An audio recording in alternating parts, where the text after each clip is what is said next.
जब मेघ छाते हैं तो क्या होता है? अंधकार छा जाता है।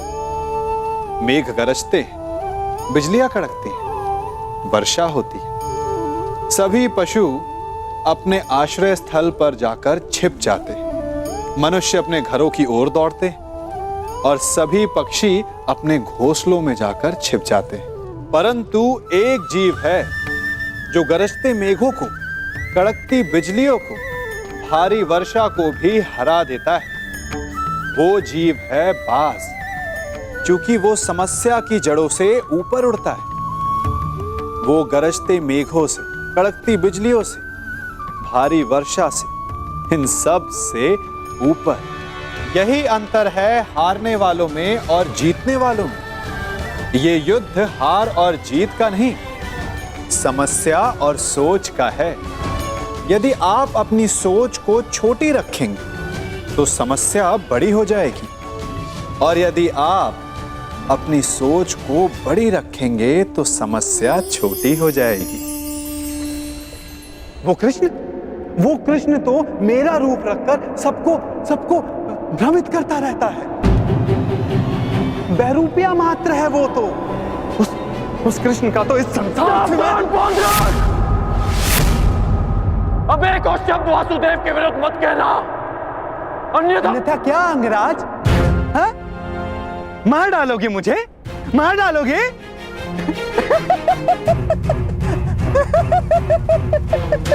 दुर्योधन, तनिक देखो तुम्हारी सेना का ये वीर कहीं वास्तविकता में उस छलिए का गुप्तचर तो नहीं है? छलिए और बहरूपिये तो तुम हो पौंद्रक। कुछ ही क्षणों में तुम्हारी वास्तविकता मेरे समक्ष आ गई है। तुम मेरी चिंता करनी छोड़ो, केवल अपनी चिंता करो। तुम केवल एक बड़बोले ढोंगी हो जो वासुदेव होने का स्वांग रचा कर बैठे हो। मौन रहो दुस्साहसी, मौन!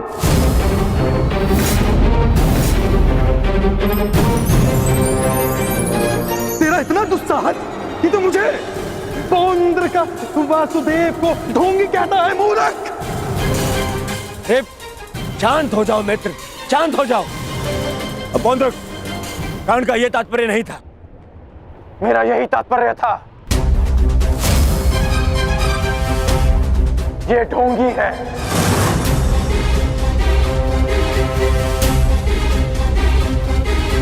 यदि तुम वास्तव में वासुदेव हो तो मुझे निशस्त्र करके दिखाओ। मैं तुम्हें चुनौती देता हूं। पौंद्रक वासुदेव को चुनौती?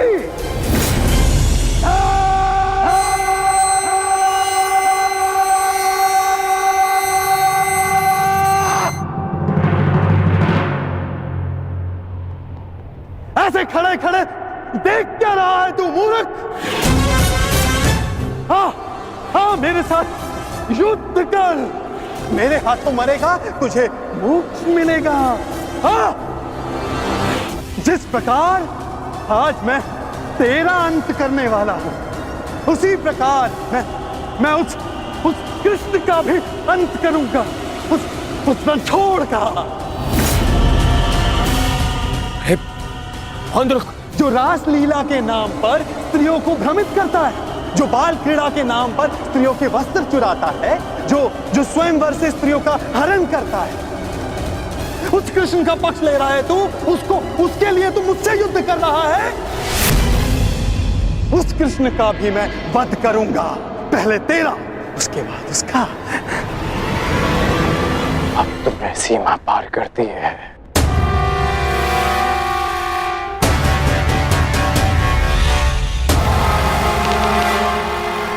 नहीं मित्र, नहीं। मित्र, आज इस पौंद्र का अंतिम दिवस है।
मेरा प्रहार तुम्हारे सीने को चीर देगा पौंद्रक।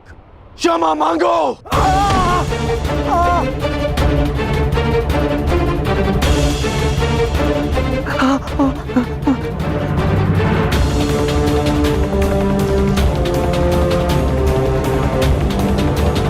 अब बोलो, क्या कह रहे थे तुम? कौन हो तुम? मैं ही हूं वास्तविक वासुदेव। पौंद्रक वासुदेव मैं ही हूं। पाखंडी! नहीं गण मित्र, नहीं नहीं मित्र। रुक जाओ अंगराज।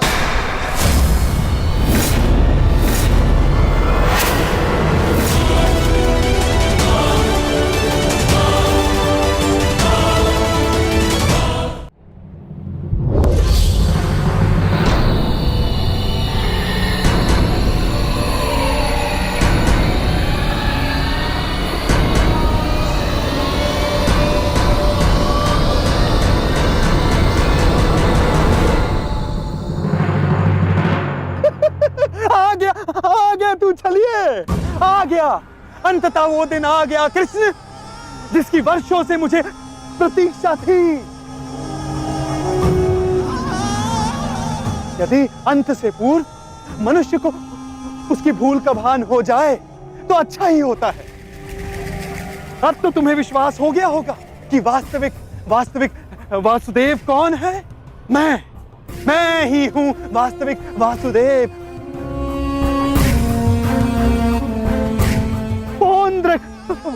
वासुदेव, इसलिए जिसका अधिकार आरंभ से केवल मेरा है, मुझे मेरा सुदर्शन चक्र दे दो कृष्ण। देने ही तो आया हूं तुम, परंतु चेतावनी, मैं तुम्हें बहुत अवसर दे चुका हूं पौंड्रक। तुम्हारे पाप का घड़ा भरता जा रहा है पौंड्रक। अब मेरा स्वांग रचना बंद करो। चुप कर छलिए कृष्ण। तू ढोंग, तू छलिया मुझे बताएगा कि अब मुझे क्या करना चाहिए और क्या नहीं। जो तुझे देव मानते हैं ना, वो सब दृष्टिहीन है और बुद्धिहीन भी। परंतु मैं नहीं हूं। अपने सहयोगियों को धैर्य की महिमा समझाओ दुर्योधन। युद्ध प्रारंभ होने में अभी समय शेष है और समय से पूर्व युद्ध को आमंत्रण देना सर्वनाश को आमंत्रित करने के समान होता है दुर्योधन। क्योंकि इस समय मैं अस्त्र ना उठाने के लिए बंधित नहीं हूं। मनुष्य को खाई में गिराने के लिए उसका केवल एक पग पर्याप्त होता है पौंड्रक। अभी अभी मैंने कर्ण को रोककर तुम्हें मृत्यु के मुख में जाने से रोका है। कदाचित तुम्हारा अगला पग तुम्हारा अंत ना रोक पाए पौंड्रक।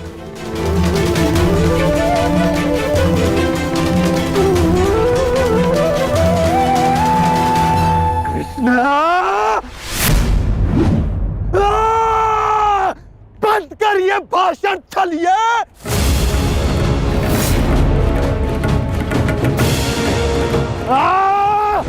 छलिए पाखंडी, आज मैं तेरा अंत करके ही रहूंगा कृष्ण। रखो मित्र, क्रोध मुझे भी आ रहा है। अपने क्रोध को युद्ध के लिए बचा के रखो।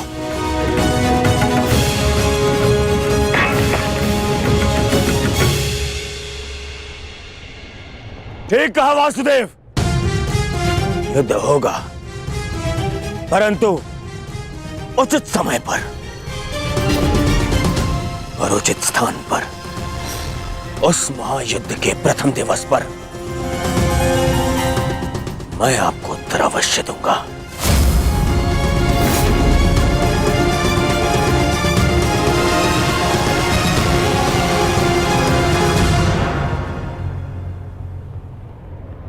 तुम चोटिल हो मित्र, आओ तो मैं तुम्हारे शिविर पर छोड़ दूं। आओ।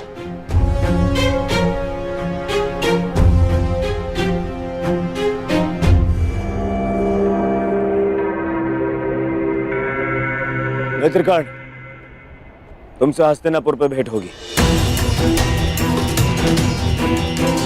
आशा है तब तक तुम अपने इस भ्रम से निकल जाओगे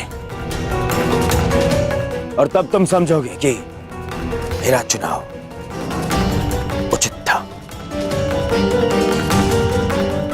आशा तो मुझे थी मित्र कि तुम अपने भ्रम से निकलकर वास्तविक शक्ति को पहचानोगे, परंतु अब कोई लाभ नहीं।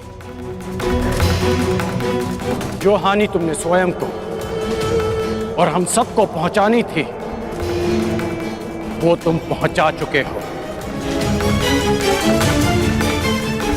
चल मोटे, आज कृष्ण, मैं अपना सुदर्शन चक्र तुझसे लेकर रहूंगा, जिस पर आरंभ से केवल मेरा अधिकार था, है और रहेगा।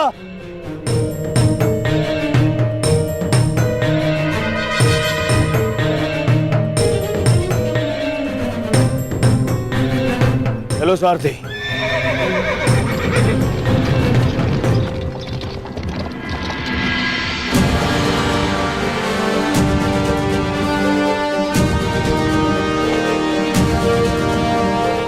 प्रणिपात वासुदेव,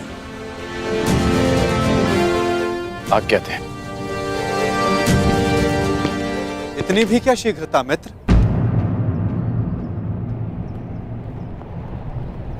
सारथी रह चुका हूं तुम्हारा, आज भी अपने रथी का मन पढ़ सकता है ये नटवर। समझता हूं कि तुम व्यथित हो। क्या अपने मन की बात अपने सारथी से नहीं कहोगे तुम?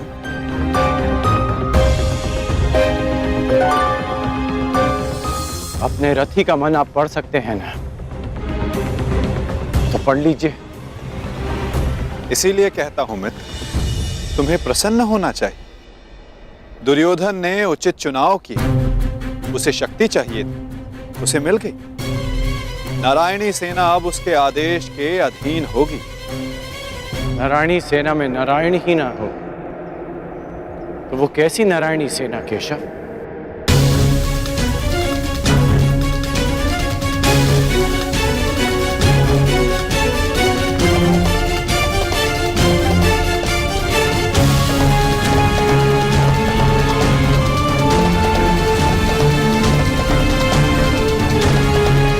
जो दुर्योधन ना पहचान सका वो आप जानते हैं, और उसे मैं भी देख सकता हूं। जिस क्षण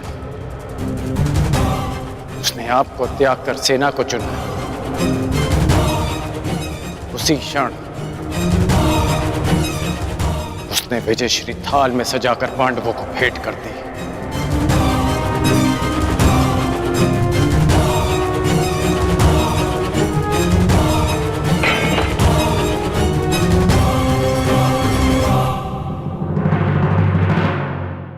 तुम्हें ऐसा क्यों लगता है मित्र?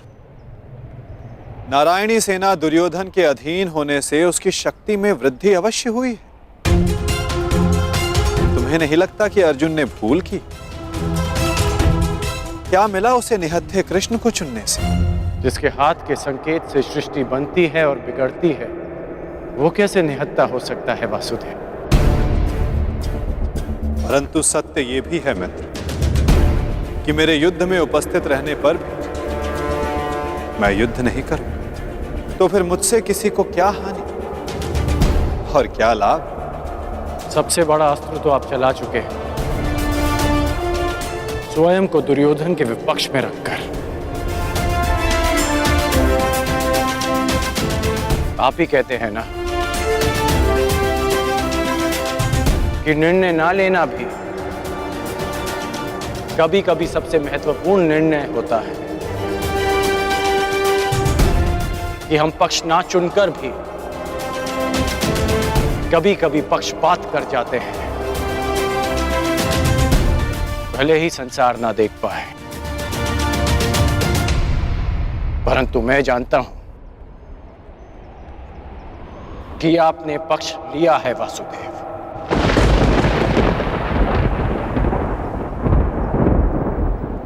नहीं मित्र, मैं किसी का पक्ष नहीं लेता।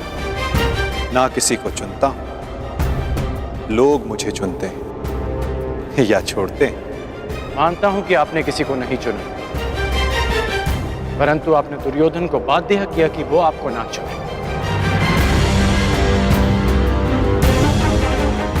आपने ऐसी परिस्थितियां उत्पन्न की कि वो ही आपको चुने जिसे आप चुनना चाहते हैं।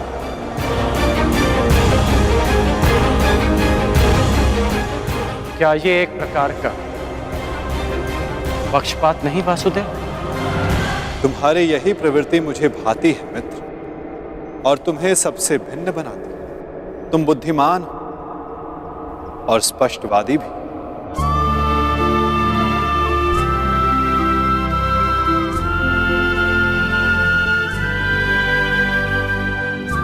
ऐसा होकर भी क्या लाभ वासुदेव, जब मैं आपका साथ ना पा सका।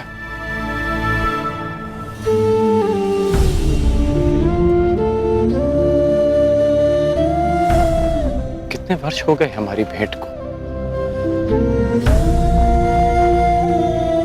जब से हम मिले हैं हमारे पक्ष सदा भिन्न थे, परंतु हमारी सोच एक थी वासुदेव। फिर आपने ऐसा क्यों किया? मैंने ऐसा क्या किया मित्र?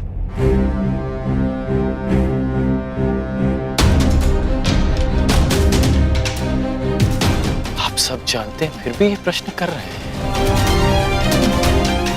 अब तो मान जाइए कि आप पक्षपाती हैं। कैसा पक्षपात अंगराज? विराट नगर में मैंने कौरवों और पांडवों को समान अवसर दिया कि द्वारका आकर मुझसे पहले जो समर्थन की मांग करेगा मैं उसी का समर्थन करूंगा। विराट नगर में जब आपने वचन दिया वहां सब उपस्थित थे, परंतु द्वारका में जो घटित हुआ वो केवल दुर्योधन और अर्जुन ही जानते हैं। दुर्योधन को केवल आपने भ्रम दिया और शक्ति दी अर्जुन को।